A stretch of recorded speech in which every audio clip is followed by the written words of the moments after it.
है सब। अरे रे रे केकरा के भगावत रे का हो गई? ए हटी ना जी, खेले दे काहे परेशान कइले बा? ओई सोन तोर मोबाइल हके दिन रात से गेमे में लागल रहले रे। ई तो रिचार्ज खत्म हो गए। ले ना दिन भर बैठ के उड़ी आईबी, जब से खत्म लागल रहले मोबाइल में। भो ए जी करवा ना दे रिचार्ज, प्लीज करवा दे। हमारा मोबाइल में रिचार्ज करावा द, 555 के नेट भरावा द। हेलो सुनत हो ना?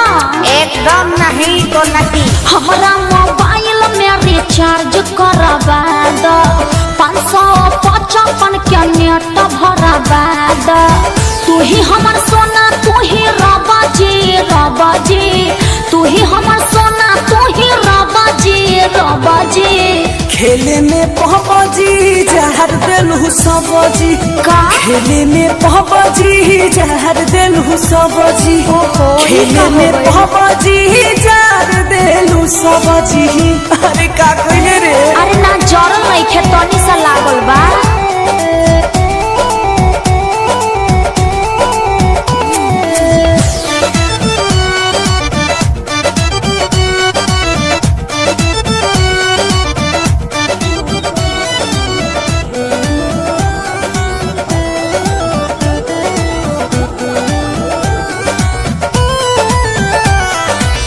मेहरी के पूरा फरमाइश करे के पड़ी, भागला से काम नहीं चली। हेने आवाजरी मौका हवा मारा समझ ली है हमको। रोज तुहर रहेला डिमांड हो, नया नया खोजेलू ब्रांड हो। हमारा क्या बुझाबा तू कबाजी, कबाजी। हमारा क्या बुझाबा तू कबाजी, कबाजी। खेले में पहबाजी जहर देहलो सबजी। अरे बाप रे बाप। खेले में पहबाजी जहर देहलो सबजी। आइयो दादा ई का हो खेले गई? में पहबाजी जहर देहलो सबजी। तो आदत ठीक नहीं खे। देखी तनिषा कहाँ जोड़ल बाजी।